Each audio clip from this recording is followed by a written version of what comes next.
Halo semua, kembali lagi di channel Cara Fajar. Di video kali ini aku mau ngerangkum semua yang udah aku bahas di playlist Vue.js. Jadi kalau kalian tahu, aku udah bikin playlist Vue.js ya yang berisi 11 video. Tapi playlist Vue.js ini aku nggak ngebahas yang CLI. Nah, itu yang perlu kalian catat. Oke, di sini ada 11 video yang isinya juga lumayan panjang ya videonya.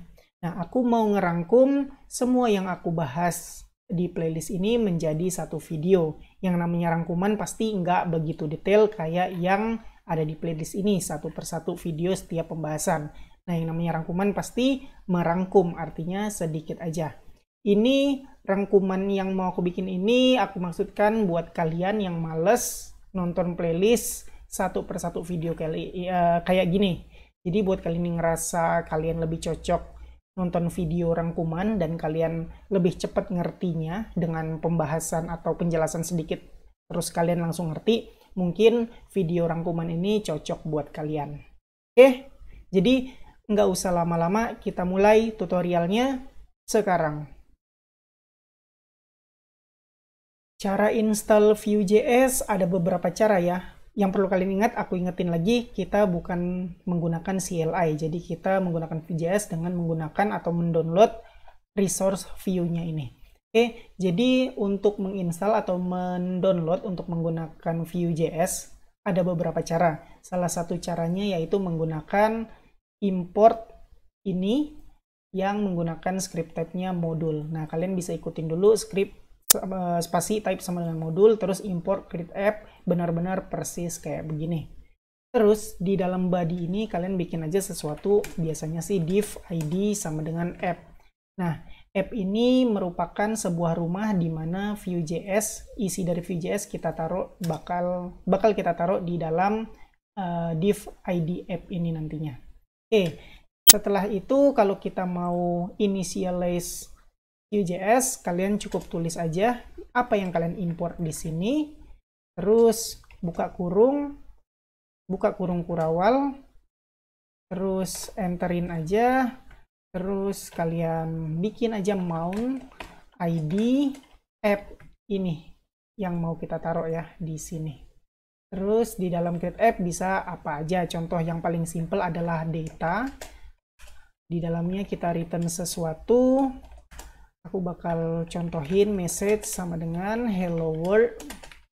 Nah, untuk meyakinkan kalian apakah kalian udah benar menginstal atau mendownload lalu mengincludekan Vue.js ke dalam project kalian, di dalam ID app ini, di dalam div ID app kalian bisa coba message, tulis aja message. Terus kalian save dan kalian coba buka filenya di browser, refresh.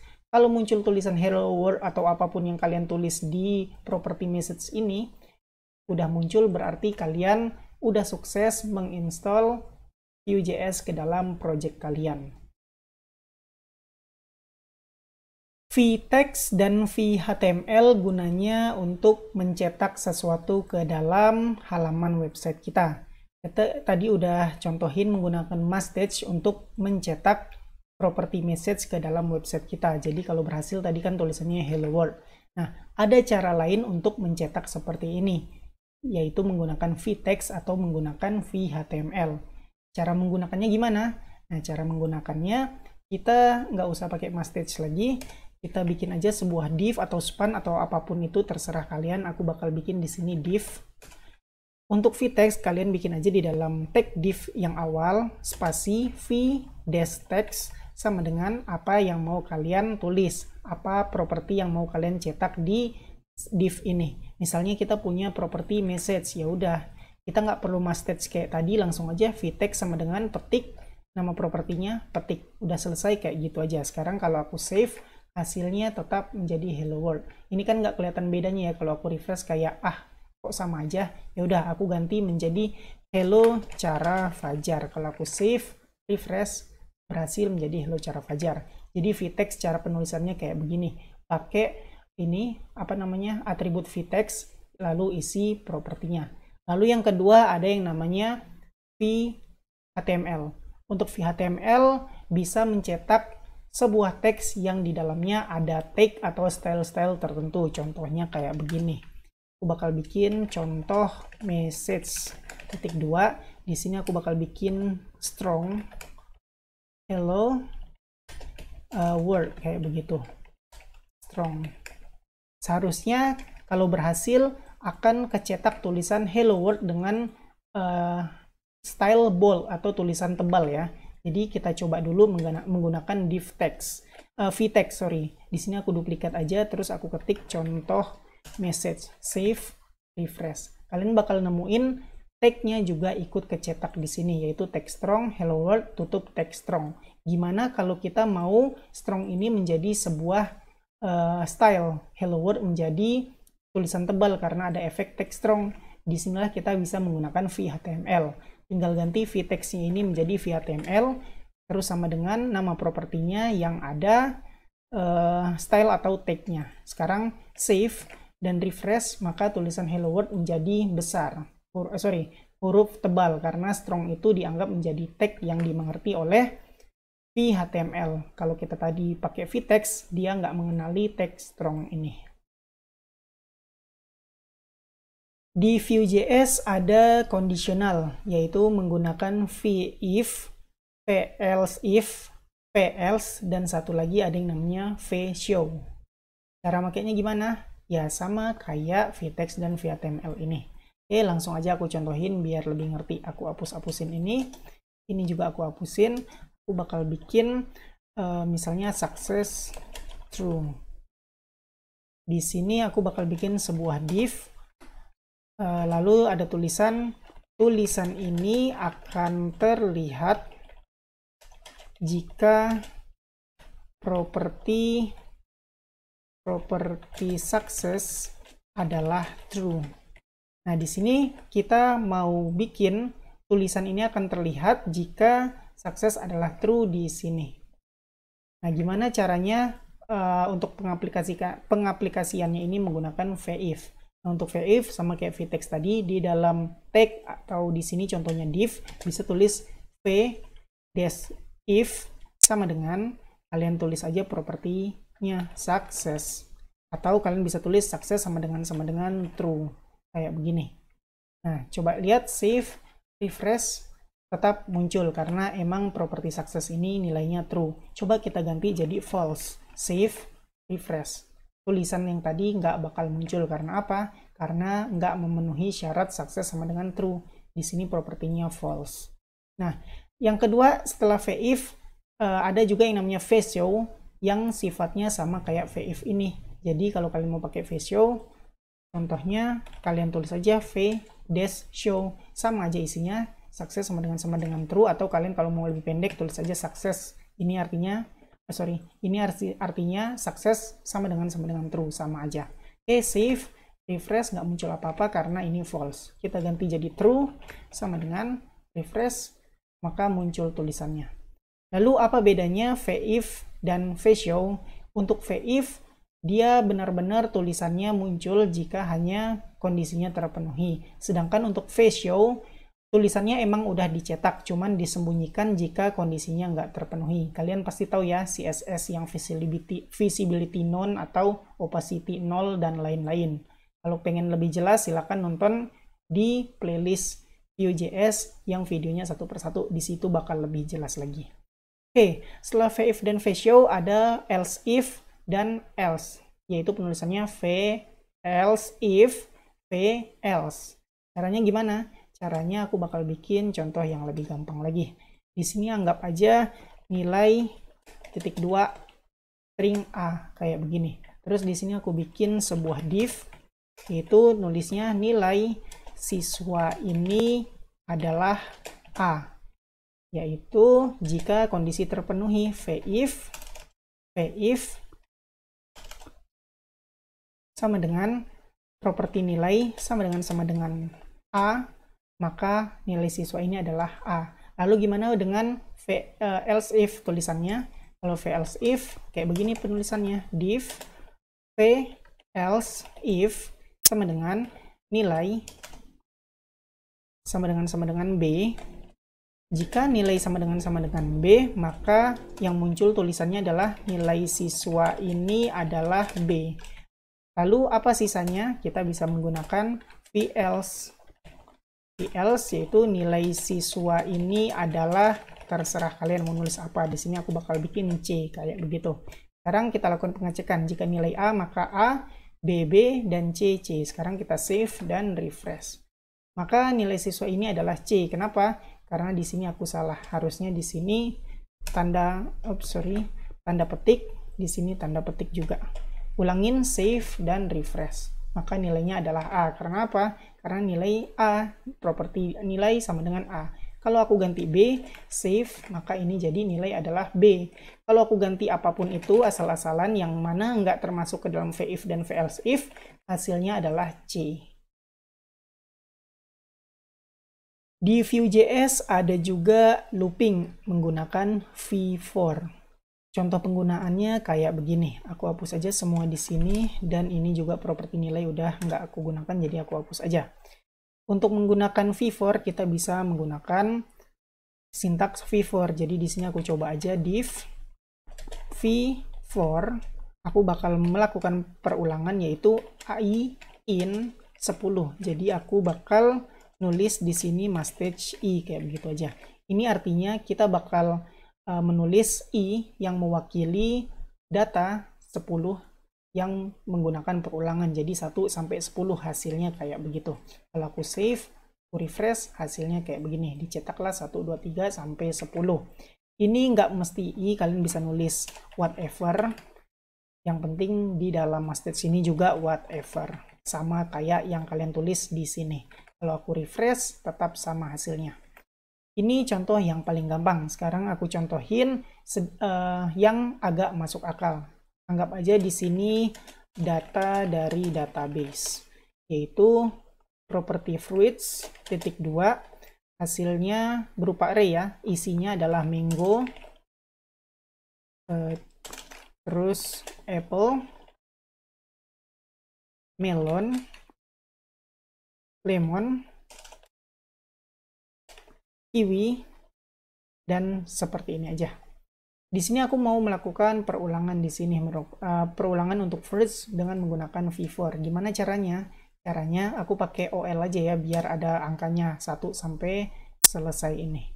Oke, kita tulis OL dulu, terus di bawahnya kita tulis li. Disinilah kita bakal melakukan perulangan. Sama kayak tadi caranya, v-for sama dengan i in, kita tulis aja nama propertinya di sini, i in fruits. Jadi kita tinggal tulis aja di sini menggunakan mastage i, save, refresh. Jadi 1 sampai 5 mango, apple, melon, lemon, kiwi, sama kayak yang ada di sini. Intinya kita cuman nyetak satu persatu dari array ini. Kalau kalian udah pernah belajar JavaScript, pasti kalian tahu ada yang namanya event handling dan juga methods atau function. Di Vue juga ada yang namanya event handling dan method tersebut. Cara penulisannya gampang banget. Di sini aku hapus aja semua. Kayak begini. Nah, untuk event handling kita bisa menggunakan keyword v-on, klik jika event handlingnya itu adalah diklik dan lainnya. Untuk event lainnya kalian bisa baca sendiri di dokumentasi Vue.js. Di sini aku contohin untuk event handlingnya ketika klik aja. Oke, di sini aku bikin sebuah div, lalu ada tulisan click me. Di dalam div ini aku mau ada event handling ketika click me ini div-nya diklik, yaitu sintaks penulisannya v-on titik klik sama dengan di sini kita bisa ngapain aja. Contohnya karena aku mau pakai methods, aku bakal bikin di sini nama methods kita. Aku bakal bikin say hi. Karena aku punya methods di sini, karena aku v-on kliknya menuju say hi, maka aku perlu bikin methods yang namanya say hi juga. Cara nulis methods, setelah data ini, koma, tulis methods pakai s, titik 2, kurung kurawal, baru kita tulis nama function punya kita. Di sini nama function kita adalah say hi, jadi kita perlu juga bikin function yang namanya say hi atau methods yang namanya say hi. Tinggal kurung aja atau parentheses, kurung kurawal, terserah kalian isinya mau ngapain. Di sini aku bakal contohin yang paling simple yaitu alert aja. Alert, halo kalian, selamat belajar, kayak begitu. Maka hasilnya kalau aku save dan aku refresh, kalau aku klik nih, maka seharusnya muncul tulisan alert. Refresh, ada yang salah sepertinya. V on, ini bukan titik tapi titik 2, sorry. Jadi penulisnya V dash on titik 2, klik save, refresh, aku klik, muncul alert, halo kalian, selamat belajar. Kalau kalian ngerasa tulisan ini panjang banget, kalian bisa mempersingkat, yaitu V dash on titik 2, klik, kalian ganti aja dengan add klik. Hasilnya sama aja. Kita coba save, refresh, kalau aku klik, hasilnya sama aja. Selanjutnya di Vue.js ada yang namanya attributes binding. Kalian tahu attributes ya, ada banyak contohnya yaitu href, src, alt, class, id, dan lain-lain. Aku di sini bakal nyontohin satu attributes binding aja, yaitu href. Kalian bisa pelajarin di playlist yang lengkap ya untuk attributes yang lain-lain. Oke, di sini aku bakal bikin sebuah A karena aku mau pakai href. Terus biasa kan kita kayak gini, google.com. Kalau kita ngetiknya kayak begini ya, ahref http google.com. Maka kalau aku save dan aku refresh, klik google.com, kita pindah ke google.com.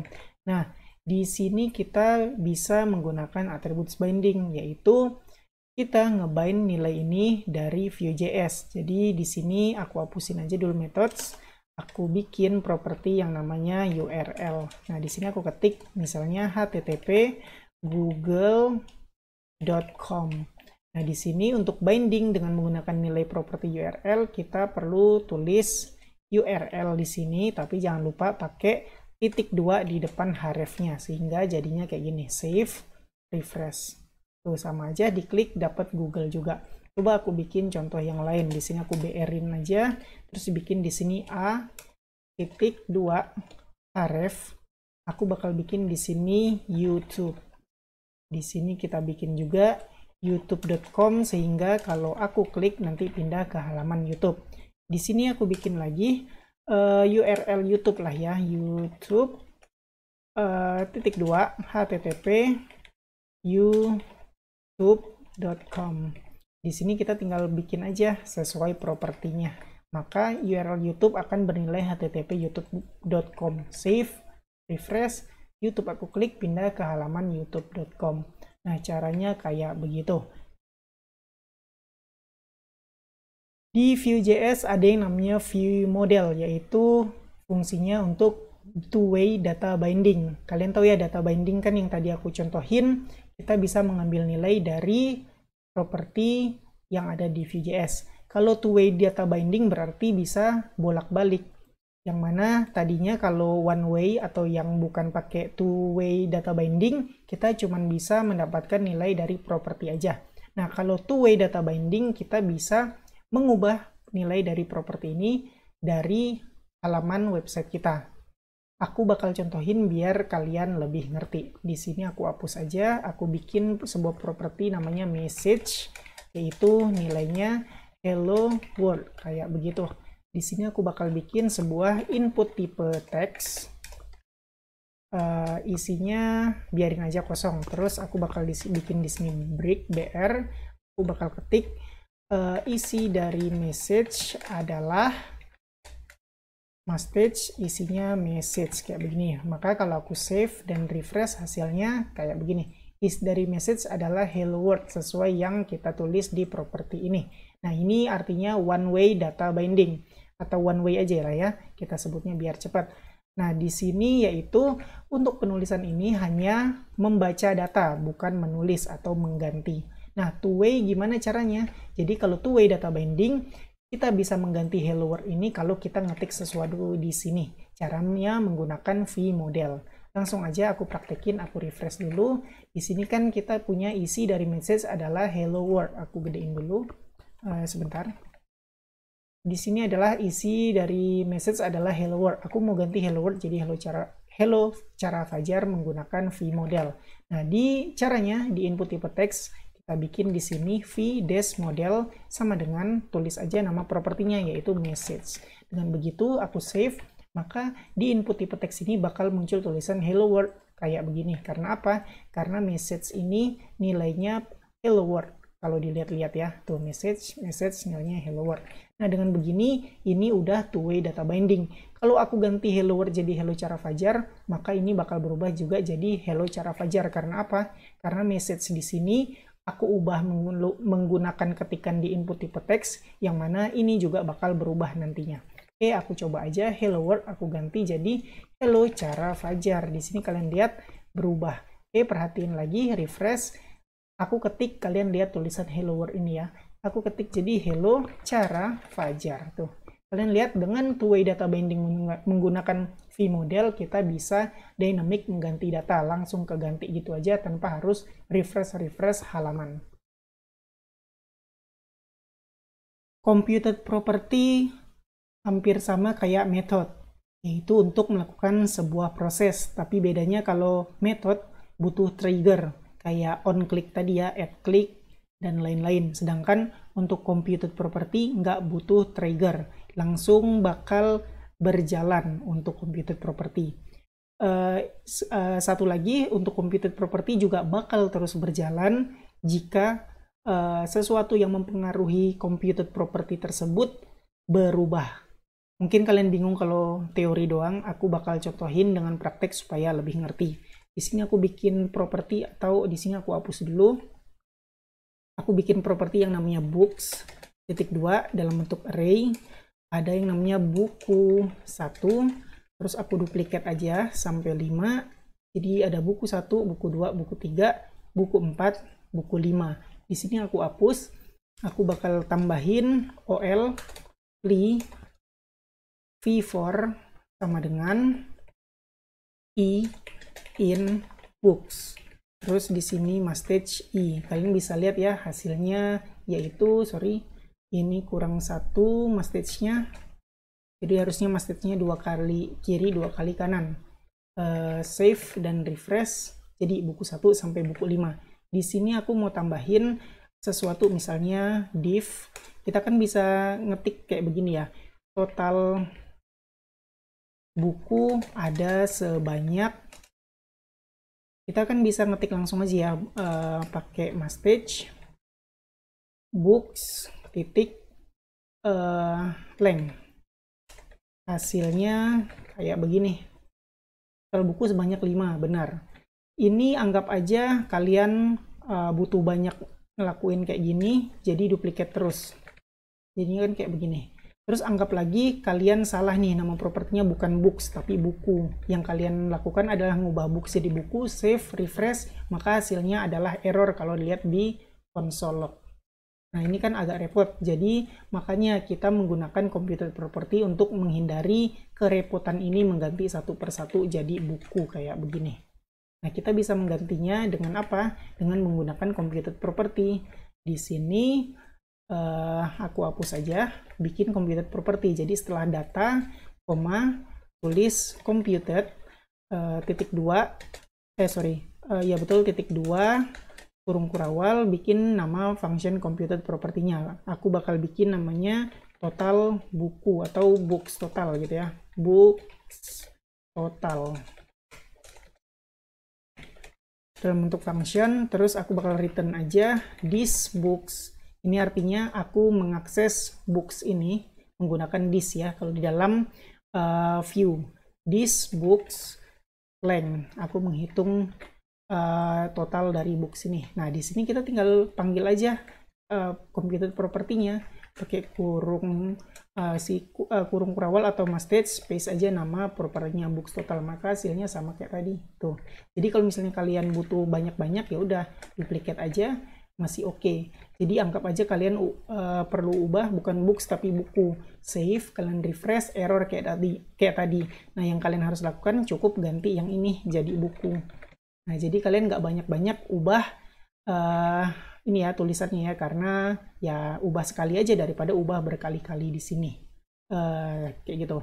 Terus aku balikin lagi karena ini contoh yang paling simpelnya, save, refresh.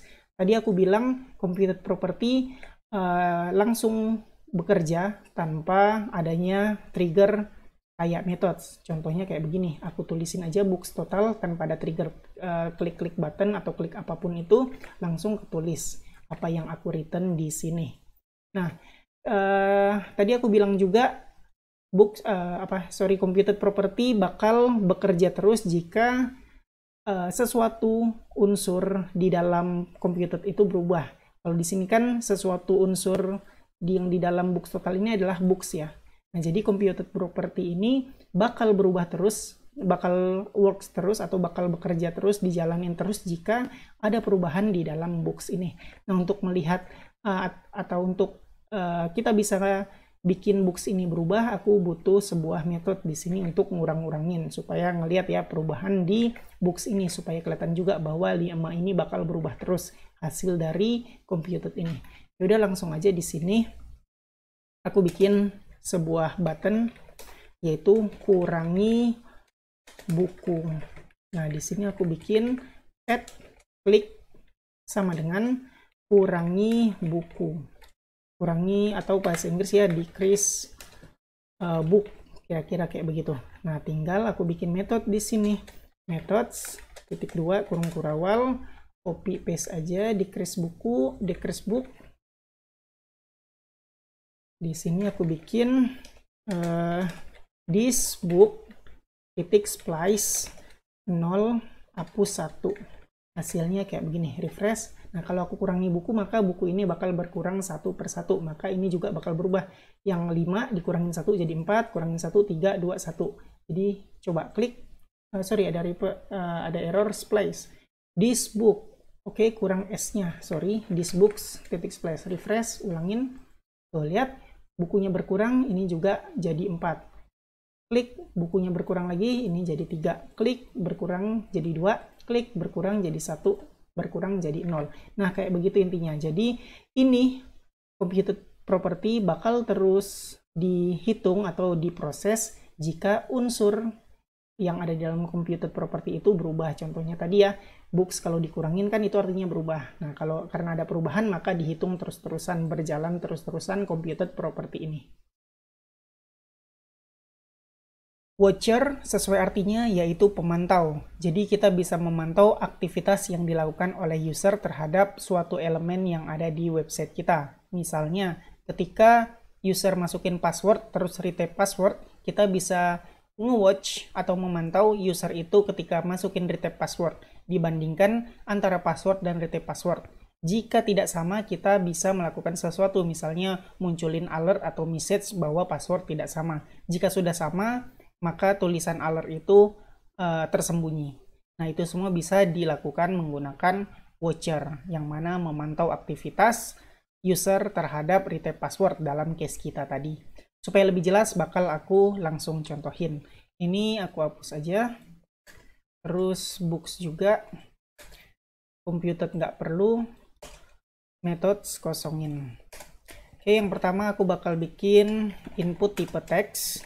Biasanya kan password ya. Kalau password tulisannya nggak kelihatan, jadi kita nggak bisa ngebandingin apakah isinya itu sama apa nggak antara password dan retype password. Jadi aku biarin aja input tipenya teks biar kita bisa lihat perbedaan value dari input tersebut. Oke, di sini aku pakai vModel sama dengan password. Yang kedua, input tipe teks lagi, aku bikin vModel sama dengan retype password. Terus aku mau bikin div isinya keterangan, yaitu kalau password dan retype password nggak sama, maka muncul notice atau alert di sini. Oke, terus kita bikin properti yang namanya password, isinya string kosong, retype password, isinya string kosong juga, terus kita bikin juga keterangan isinya string kosong. Kita perlu bikin yang namanya watcher. Ini sebenarnya methods nggak perlu lagi ya. Kita bikin watcher dengan menggunakan watch aja sebagai keyword. Sintaksnya watch kayak begini. Terus kita liatin apa yang mau kita pantau, yaitu retype password. Kita kan mau memantau ketika user meretype password. dalam bentuk function. Terus kita bakal perbandingkan apakah isi dari password dan retype password sama apa enggak. Kalau nggak sama muncul keterangan gitu. Jadi kita bisa pakai if this password tidak sama dengan this retype password, maka yang terjadi adalah aku isi this keterangan sama dengan password not match, kira-kira kayak begitu aja. Terus else jika sama, maka aku isi this keterangan kembali kosong. Maka hasilnya kayak begini. Refresh, aku isi passwordnya 12345. Untuk retype password aku isi 1. Maka 1 dan 12345 nggak sama. Jadinya muncul tulisan password not match atau muncul notisnya. Kalau aku samain ya 12345, maka tulisan tersebut nggak kelihatan lagi karena antara retype password dan password udah sama.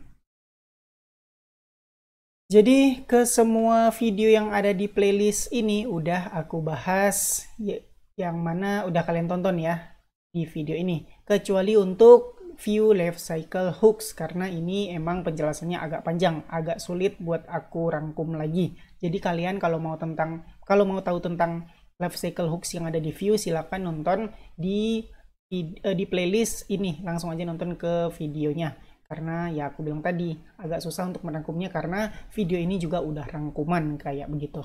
Oke, jadi kayak begitu aja video kali ini.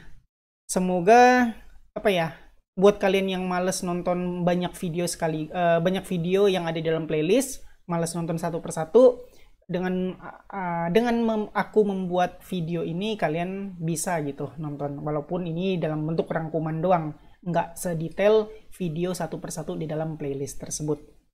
Oke, jadi ya kayak begitu aja video kali ini. Kayak biasa, buat kalian yang suka sama video ini silahkan di like.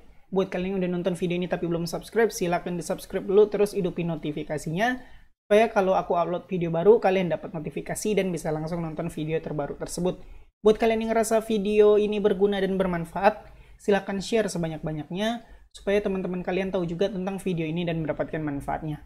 Makasih udah nonton video ini sampai selesai. Kita ketemu lagi di video selanjutnya.